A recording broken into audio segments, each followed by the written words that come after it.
Good morning. It's good to see so many here today. We should have an annual meeting every week. Wait, annual meeting every week. I don't think that works. Let's be honest, yes. Came for the food and spiritual or otherwise, right? Well, I'm glad to be with you again, and this is a third part in the series, which this actually could go on and on and on and on. And of course, it really, if you listen closely, ministers are pretty much saying, Bill, you can bear me out on this, saying the same thing over and over again, and we use different words to convince you that you haven't heard it before, but we're really just reaffirming what you already know. But if it sounds like what you've heard before, then you tend to filter it out. So language is sort of a trick of being able to raise the veil to your spiritual understanding, which, in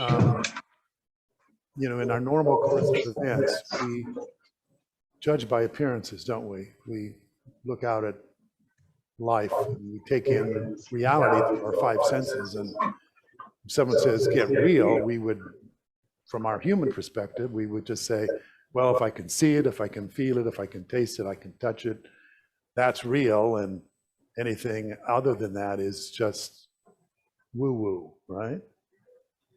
So there is that filter that you and I have as being human beings, and that filter is sort of like the nemesis of our desire to raise the veil to see the truth which is not visible to the human eye. It takes the eye of the master, it takes the celestial eye, if you will, to perceive this ultimate truth, which belies the appearances of life, such as we have these notions that we live in an abundant universe, yes? And that there is only unconditional love, right? And then we look around to see if we can square that with our human experience, and oftentimes we find it missing, and it doesn't quite line up with what we see and what we hear and what we feel. And so this journey that you and I are on is really about not denying the appearances of life, for that would be unhealthy psychologically. And it actually would be, we would be dysfunctional in the world, yes? But it is for us to acknowledge the appearances in the world and at the same time stay whole in this deeper knowing of the truth. It's to reside in the knowing of this one presence, one power, one life, one love, to live there as much and as often as we can remember to call ourselves back to that remembrance, while at the same time engaging in the world, all of its appearances that are not necessarily demonstrating abundance and unconditional love. But to know in a deep level that is the reality is to sort of color the world in a way that allows us to be even more functional in a dysfunctional world. Does that make sense? See, that's sort of the paradox of this journey, this human divine journey that you and I are on, is that, it seems like there's a contradiction going on between the divine spiritual truth and the human experience. And yet, they can both be true at the same time, even though they are not on the same plane, but they can both coexist at the same time. You can look in your wallet, for example, and see that you only have a couple of dollars. And you can also know at a deep level that you are abundant, that you are connected with the universe, and that the universe is unlimited. And that when you know that you are one with that, how can you possibly feel impoverished, even though you only have $2? And so this journey that we're on, as we're trying to not deny the human experience and not sound so airy-fairy and woo-woo-y and, Pollyannish, but to recognize that there are limitations at the human level of life, but that we are unlimited, and we can bring our unlimited knowing to the appearances of life, and we can change the world from that perspective. Do you believe that? Yes. Yeah. And I think that's the good news, and that's the great joy that all the master teachers have come to share with us, is that, and Jesus said it very simply, he said, to be in the world, but not of it. You see that there's a very distinct difference there. To be in the world means to embrace this human experience and to show up and to go to work and to, clean the bathroom or whatever this human life requires of you in a moment. But at the same time, to keep your awareness as close to the truth of your infinite nature as possible in a moment-to-moment basis, so that you're constantly sort of imbuing your consciousness with a deeper knowing of truth. And this is possible because all we really need to do, we don't have to become some high and mighty spiritual giant, who sits in a cave and meditates 12 hours a day, or, is in poverty and an ascetic lifestyle and all of these sort of notions of what it takes to become spiritual. Because what we know to be the truth in unity is that we're made in the image and likeness of God. In other words, we are already spiritual beings. We're not going to get any more spiritual. Isn't that good news? You don't have to do anything more to get spiritual. However, you do have to do something to raise the veil so that you can recognize the truth of your being. That's, if there is any work to be done in this journey, it's about realizing what's already so, that's deeper than this appearance that we have of ourselves as human beings. So that was my introduction to this last section. And I want to read a few things out of the book. Like I mentioned in the beginning, this series is loosely based on the book by Robert Brumet, Birthing a Greater Reality. So this whole thing started where we talked about this sort of an allegory. It says this: you were the one dreaming that you were a human being living in time and space. Yes? And in this dream, you were born and you would die, you would feel fear, pain, and limitation. Of course, you are the one that exists in time and space, that was born and will die, that feels fear, pain, and limitation. You are both the dreamer and the dream. You are the born and the never born. You are the mortal and you are the deathless. So this is this notion that we are, said in the reading this morning, you are fully human and what? Fully divine. Fully human, fully divine. Your purpose in this life is to deeply know both aspects of your nature, not just one. And I think sometimes when people get on the spiritual path and they really feel the joy and the love that maybe has been missing in their experience, and when they touch into this heart space, feeling the truth of their being, then it feels like it's a mandate to sort of become only spiritual, and sort of to denigrate the human experience. Does anyone know what I'm talking about? Like sort of turning your back on being a human being, and because that's not who you are, and now you just want to be this person who lives in this transcendent realm all the time. But sometimes you can be spiritually awesome and humanly useless. You know that? You can quote me on that. I think that's original. But I took that path. Maybe you have too.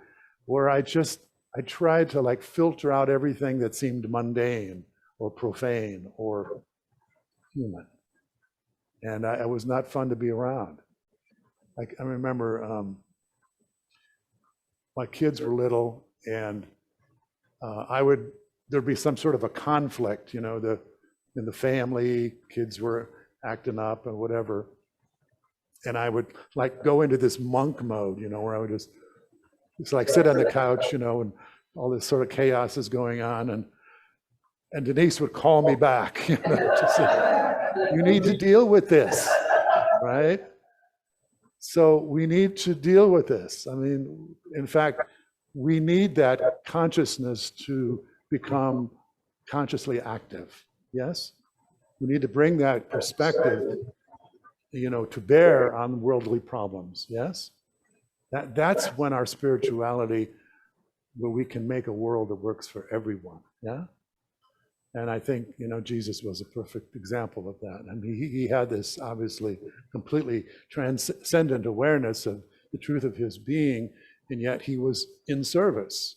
He would go up to pray and be reminded, probably, and deepening his own recognition and realization. And then he would come down from the mountaintop, and then he would be in service to people. Yes? And then he also knew when it was time to get away.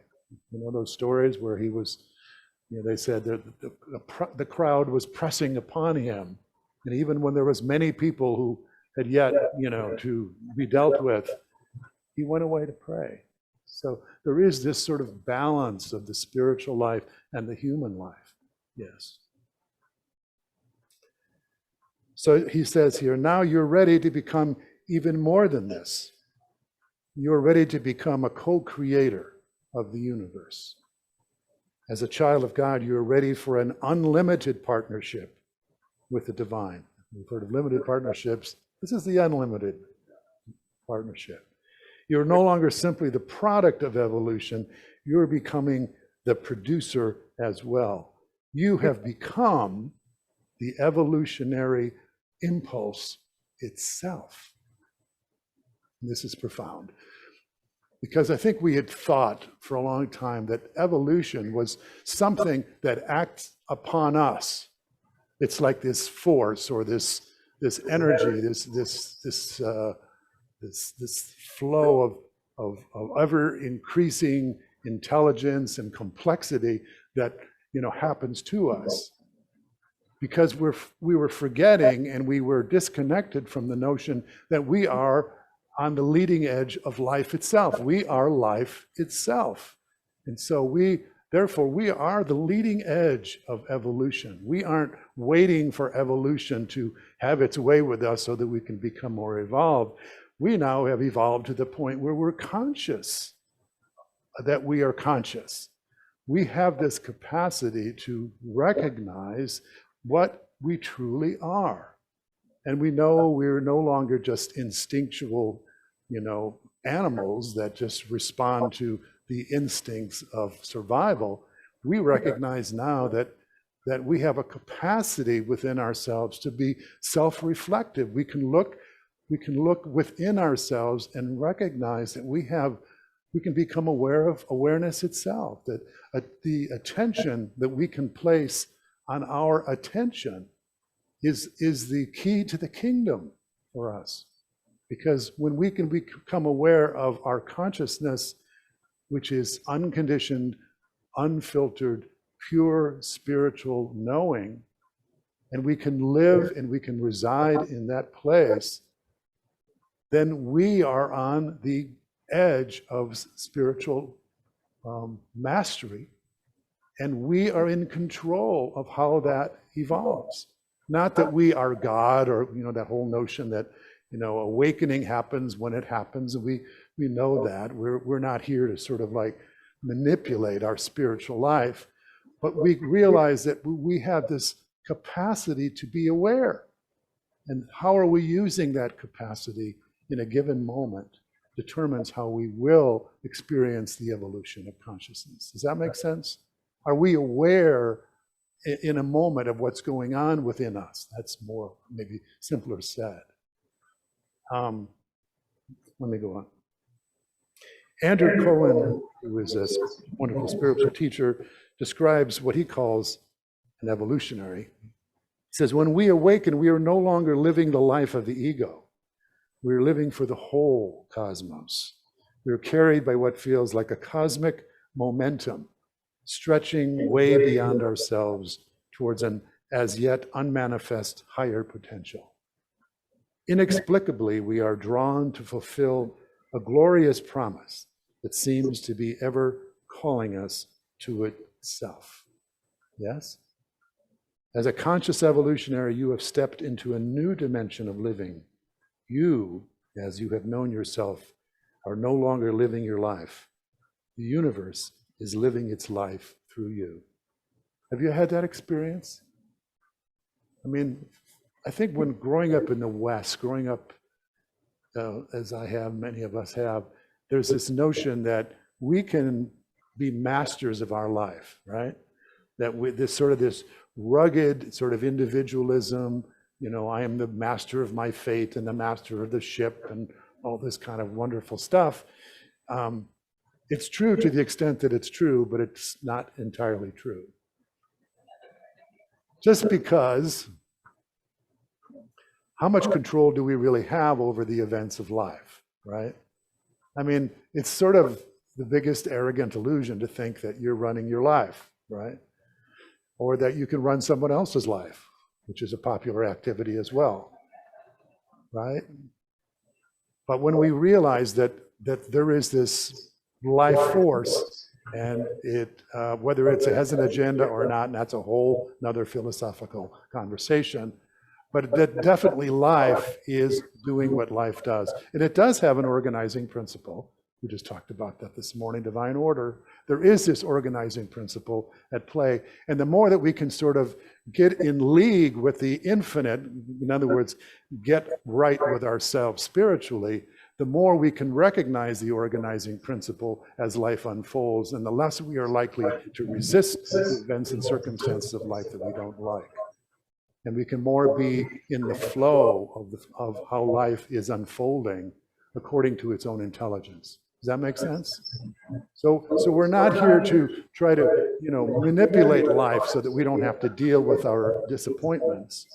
We're more likely to try to align ourselves with the truth, and then as life unfolds the way it will, then we have capacity to be with it with more acceptance and equanimity, and maybe even creativity, to be able to use the circumstances of life that are in line with the way evolution is guiding us, so that we can create a world that is more harmonious, where people get along, where there's opportunity for everyone, where we no longer see life as being against us. We see that life is for us. And that the more that we can recognize that life is for us, the more then we can take those situations that are difficult and turn them into opportunities to create something new, something better. Or maybe redirect ourselves away from something that would be diminishing our evolutionary progress, and finding that we are now breaking out into a new level of awareness that brings more light into our experience, and more light into our relationships, and more love into our expression. Does this make any sense? This is the way it's been fun coming for me lately, is that, and I used to sort of be more the create your reality kind of person. I really thought, oh, we have these powers, and we do, but really, is that the ultimate, to be able to manipulate life? Because you can't manipulate everything. So wouldn't it be better if you could manage your consciousness in such a way that you would recognize in any given moment that nothing and no one is against you, that nobody can take away from you what you are. Nobody can diminish you. Nobody can hurt you. You're a spiritual being. You have infinite intelligence, infinite love, capacity for creativity that is unbridled, unlimited. Nothing can diminish that. And that awareness makes you a powerful co-creator in the world. Yes? Yes. What else do you want to talk about?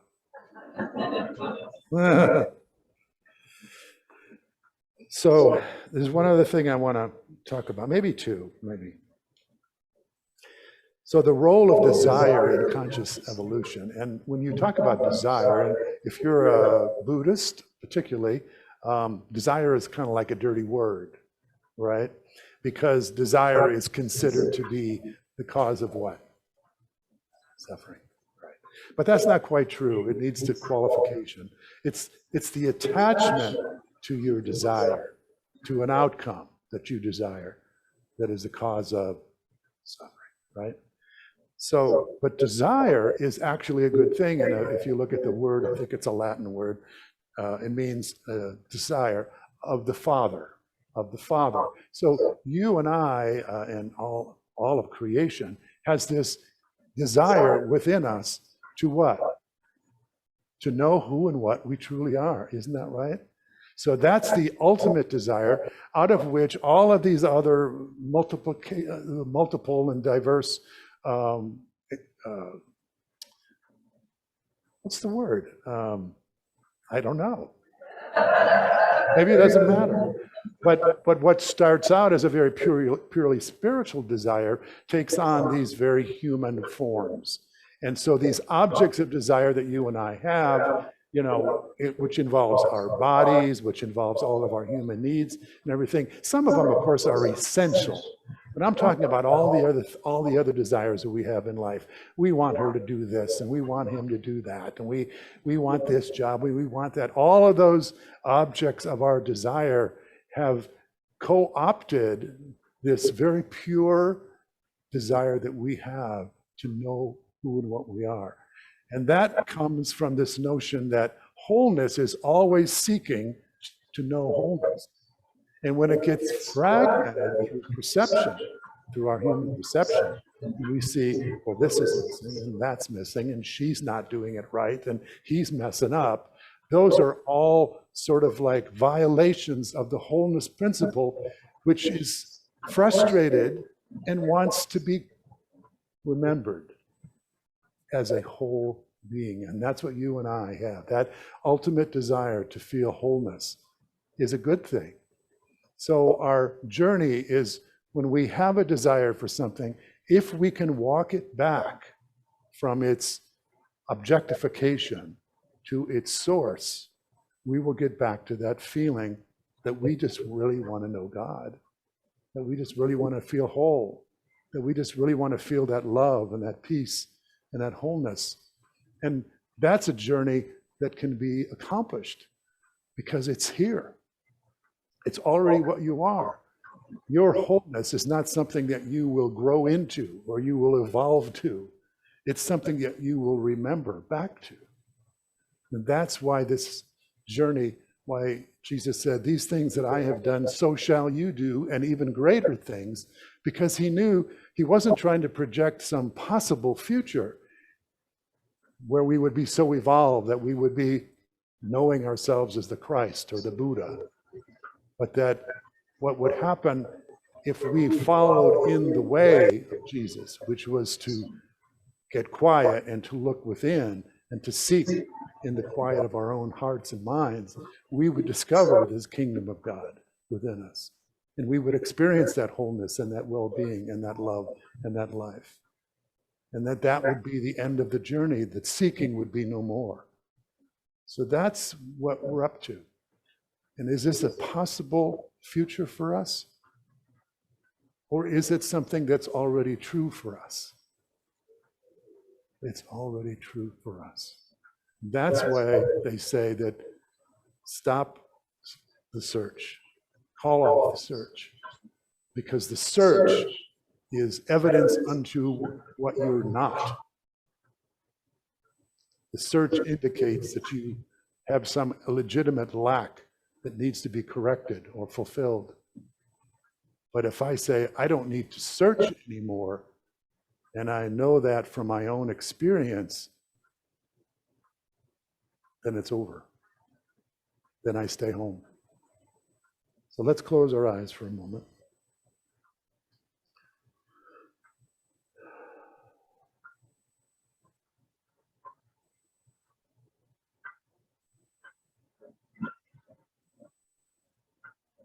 So let's think of a master teacher, one that speaks to our hearts, one that we can relate to in some spiritual, heart-based way. And let's say, pretend now, just visualize that they're standing or sitting in front of you, and they're looking into your eyes, and you feel this extraordinary light and love emanating from them. And it's causing you now to open your heart and to be extraordinarily receptive to this love and to this light. You've never felt more safe. You've never felt more secure. You've never felt more loved just the way you are.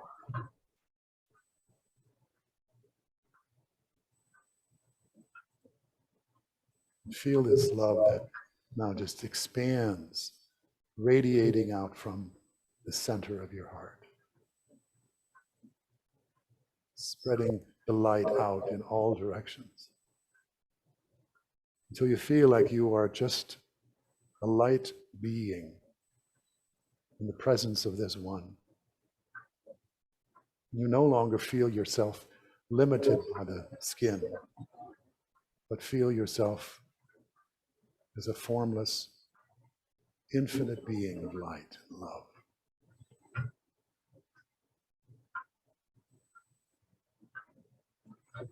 They remind you now that all you have done is let in love and the light that is here.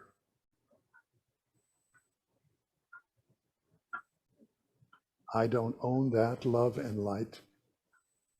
It is everywhere. But you decided to open your heart. You decided to take this journey of faith and trust in the present moment, in the presence of that which is good and true.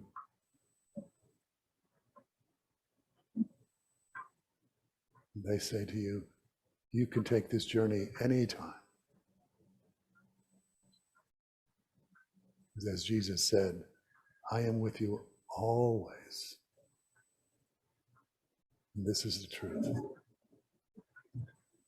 Love, divine love, is everywhere present at any point in time and space in its fullness. And if we are open and receptive, reachable and teachable and accessible, we can know this as we know it right now. It never leaves. We just keep the veil lifted, and it is our reality from moment to blissful, eternal moment. This is the good news and the great joy of these spiritual knowings and teachings.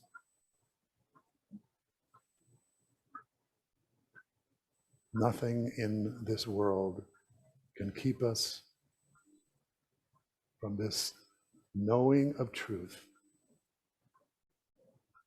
that in God we live and move and truly, truly have our being. So it is. Amen.